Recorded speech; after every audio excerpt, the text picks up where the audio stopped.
Hi all. ഇന്നലെ 2 ദിവസമായി ഞാൻ വീഡിയോ ഒന്നും ഇടാത്ത എന്താ വെച്ചാൽ നല്ല സുഖമില്ലായിരുന്നു. അതുകൊണ്ടായിരുന്നു 2 ദിവസം വീഡിയോയിൽ ഒഴിവായി പോയത് കേട്ടോ. അപ്പോൾ ഞാൻ ട്രേഡ് എടുത്തിരുന്നു, വെള്ളിയാഴ്ച ട്രേഡ് എടുത്തിരുന്ന സ്റ്റോപ്പ് ലോസ് അടിച്ചു. അതായത് ഞാനൊരു ട്രേഡ് എടുത്ത് രാവിലെ തന്നെ ഒരു 9:30 ഒരു പി സൈഡിലേക്ക് ഒരു ബൈ ചെയ്തു. അത് അത്ര അങ്ങോട്ട് വർക്കൗട്ട് ആയില്ല. പെട്ടെന്ന് തന്നെ സ്റ്റോപ്പ് ലോസ് അടിച്ചു, പിന്നെ എക്സിറ്റ് ആയി. പിന്നെ വയ്യാത്തതുകൊണ്ട് ഞാൻ പിന്നെ അധികം ട്രേഡിന് നിന്നിട്ടില്ല, നോക്കാൻ പറ്റാത്തതുകൊണ്ട് ഞാൻ വൈകുന്നേരം ഒരു വീക്ക്ലി പൊസിഷൻ മാത്രം ആഡ് ചെയ്തത്, പിന്നെ വേറെ പൊസിഷൻ ഞാൻ ആഡ് ചെയ്തിട്ടില്ല. പിന്നെ ഇന്ന് ഇത് തിങ്കളാഴ്ചത്തെ ട്രേഡ് വന്ന പ്രധാനപ്പെട്ട ലെവലുകൾ ഞാൻ ഒന്ന് പറഞ്ഞുതരാം. അതായത് അവസാനം മാർക്കറ്റ് കൺസോളിഡേറ്റ് ചെയ്തിട്ടില്ല. അതായത് 25,600 മുതൽ 25,660 വരെ, 50 അല്ല 25,660 വരെ ഞാൻ ലെവൽ സൈഡിൽ കൊടുക്കാം. അപ്പോൾ ആ ലെവലിനുള്ളിലാണ് മാർക്കറ്റ് ഓപ്പൺ ആവുന്നതെങ്കിൽ എന്നും പറയുന്ന പോലെ തന്നെ ഏത് സൈഡിലേക്കാണ് ബ്രേക്ക് ഔട്ട് ചെയ്യുന്നത് ആ സൈഡിലേക്ക് നമ്മൾ ട്രേഡ് എടുക്കാം. മുകളിലേക്കാണെങ്കിൽ അതിന് 25,750 മുതൽ 800 വരെ പോകാനുള്ള സ്ട്രെങ്ത് നിഫ്റ്റിക്കുണ്ട്. താഴത്തേക്ക് ബ്രേക്ക് ഔട്ട് ചെയ്താൽ 25,500 മുതൽ 25,450 വരെ വരാനുള്ള സ്ട്രെങ്ത് നിഫ്റ്റിക്കുണ്ട് ഡൗൺ സൈഡിലേക്കാണെങ്കിൽ.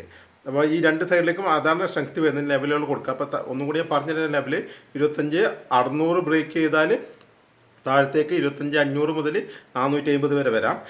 മുകളിലേക്ക് 25,660 ബ്രേക്ക് ചെയ്താൽ 25,750 മുതൽ 25,800 വരെ പോകാനുള്ള സ്ട്രെങ്ത് നിഫ്റ്റിക്കുണ്ട്.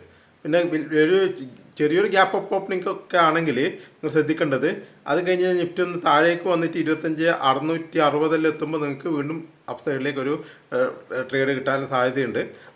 അത് നിങ്ങൾക്കൊന്ന് നോക്കാവുന്ന. അങ്ങനെ വെക്കുമ്പോൾ നിങ്ങൾക്കത് സ്റ്റോപ്പ് ലോസ്, ചെറിയ സ്റ്റോപ്പ് ലോസ് വെച്ചാൽ മതിയാവും. അപ്പോൾ തന്നെ നമ്മളെ ട്രേഡ് എവിടെ നിന്ന് തെറ്റ് പറ്റി എന്നുള്ളത് നമുക്ക് മനസ്സിലാക്കുന്ന ആ ഏരിയ ഉണ്ടല്ലോ, നമുക്കൊരു വ്യൂ ഉണ്ടാകും. ആ വ്യൂ എവിടെ നിന്നാണ് നമ്മളെ വ്യൂ തെറ്റിയെന്ന് മനസ്സിലാക്കുന്നത്. അപ്പോൾ തന്നെ എക്സിറ്റ് ആവും. അപ്പോൾ ആ എക്സിറ്റ് ആവുന്ന ഏരിയ അടുത്താണെങ്കിൽ നമുക്കത് ചെറിയ സ്റ്റോപ്പ് ലോസിൽ തന്നെ ഇറങ്ങാൻ വേണ്ടി പറ്റും. അതുകൊണ്ടാണ് ആ ലെവൽ വരെ ഞാൻ വെയിറ്റ് ചെയ്യണമെന്ന് പറയുന്നത്.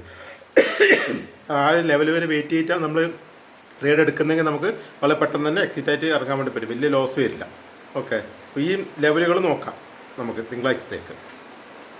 പിന്നെ എൻ്റെ വീക്ക്ലി പൊസിഷൻ ഞാൻ എടുത്തിട്ടുണ്ട് 26,000 പിന്നെ 25,300 രണ്ട് സെല്ല് ഇട്ട് വെച്ചിട്ടുണ്ട്. 25,300 26,000 സെല്ല് ഞാൻ ഓൾറെഡി എൻ്റർ ആയിട്ടുണ്ട്. വെള്ളിയാഴ്ച വൈകുന്നേരം എൻ്റർ ആയത്. ഇപ്പോൾ നോക്കാം തിങ്കളാഴ്ച എന്തെങ്കിലും മാർക്കറ്റിൻ്റെ മൂവ്മെൻറ്റ് അനുസരിച്ചിട്ട് ഞാൻ ചെറിയ അഡ്ജസ്റ്റ്മെൻറ്റുകളൊക്കെ നടത്തിയിട്ട് വീക്ക്ലി പൊസിഷൻ കൊണ്ടുപോകുന്നുണ്ട്. ഇതാണ് ഇപ്പോഴത്തെ അപ്ഡേഷൻ ഉള്ളത്. മറ്റെന്തെങ്കിലും ഡീറ്റെയിൽസ് ഉണ്ടെങ്കിൽ ഞാൻ മാറ്റങ്ങളുണ്ടെങ്കിൽ ഞാൻ അതിന് ഞായറാഴ്ച വൈകുന്നേരം വീഡിയോ ഇടാം. നാളെ വൈകുന്നേരം ഒന്നും കൂടി വീഡിയോ ഇടാം. പിന്നെ നിങ്ങൾ മാർക്കറ്റിൽ നാളെ തിങ്കളാഴ്ച എൻ്റർ ചെയ്യുന്നതിന് മുമ്പ് നിങ്ങൾ SGF നിഫ്റ്റിയൊക്കെ ഇവിടെ ഓപ്പൺ ആയതെന്നെല്ലാം നോക്കുക.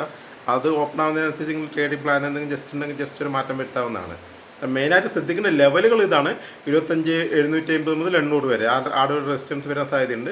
നമുക്ക് ബ്രേക്ക് ഔട്ട് ഉണ്ട് 25,650 660 ആ റേഞ്ച് 660 എത്തുന്നത്. അതായത് ഗ്യാപ്പ് അപ്പ് ആണെങ്കിൽ 660 എത്തുമ്പോൾ നിങ്ങൾക്ക് മുകളിലേക്ക് ട്രേഡ് ചെയ്യാം. ചെറിയൊരു ഗ്യാപ്പ് ഡൗൺ ആണെങ്കിൽ നിങ്ങൾക്ക് 25,600 എത്തുമ്പോൾ വീണ്ടും താഴത്തേക്ക് തന്നെ വരാൻ സാധ്യതയുണ്ട്. റെസിസ്റ്റൻസ് ആണ് അതുള്ളത്. അപ്പോൾ അവിടെ എത്തുമ്പോൾ നിങ്ങൾക്ക് ഒരു പുട്ട് ഓപ്ഷൻ ബൈ ചെയ്യാം. അതായത് മാർക്കറ്റ് ചെറുതായിട്ടൊന്ന് മുകളിലിട്ട് ഗ്യാപ്പ് ഡൗൺ തന്നിട്ട് ചെറുതായിട്ടൊന്ന് മുകളിലേക്ക് പോയി 25,650 25,600 എത്തി വീണ്ടും മാർക്കറ്റ് താഴേക്ക് തന്നെ വരും. ഓക്കെ, ഗ്യാപ്പ് ഡൗൺ ആണെങ്കിൽ വീണ്ടും കുറച്ച് മുകളിലേക്ക് പോയി 25,600 എത്തിയിട്ടാകുമ്പോൾ വീണ്ടും മാർക്കറ്റ് താഴേക്ക് വരാൻ സാധ്യതയുണ്ട്. അതുകൊണ്ട് ചെറിയ സ്റ്റോപ്പ് ലോസ് വെച്ചിട്ട് നിങ്ങൾക്ക് വേണമെങ്കിൽ അവിടെ നിന്ന് ബൈ ചെയ്യാം. അങ്ങനെയാണ് എൻ്റെ ഏകദേശം ലെവൽ വരുന്നത്. വലിയൊരു ഗ്യാപ്പ് ഡൗൺ ഓപ്പണിംഗ് ആയിരിക്കുമെന്ന് പ്രതീക്ഷിക്കുന്നില്ല. അങ്ങനെയാണെങ്കിൽ മാത്രം നിങ്ങൾ ആ സമയത്ത് 25,500 25,450 വേണമെങ്കിൽ ഒരു കോൾ ഓപ്ഷൻ ബൈ ചെയ്യാം. 25,450 വരെ വരാനെല്ലാം സാധ്യതയുണ്ട്. അപ്പോൾ അങ്ങനെയാണ് 25,450 500 ആ റേഞ്ചിലെത്തുന്ന സമയത്ത് നിൽക്കുകയാണെങ്കിൽ ഒരു കോൾ ഓപ്ഷൻ ബൈ ചെയ്ത് നോക്കാം. അതിനുശേഷം മാർക്കറ്റ് റിവേഴ്സ് ആയിട്ട് മുകളിലേക്ക് തന്നെ വരാനുള്ള എല്ലാ സാധ്യതയും കാണുന്നുണ്ട്. ഇതാണ് മാർക്കറ്റ് എൻ്റെ തിങ്കളാഴ്ചത്തെ എൻ്റെ വ്യൂ. ഇതനുസരിച്ച് നിങ്ങൾക്ക് ഒരു ട്രേഡ് ഒന്ന് നോക്കാവുന്നതാണ്. ഓക്കെ.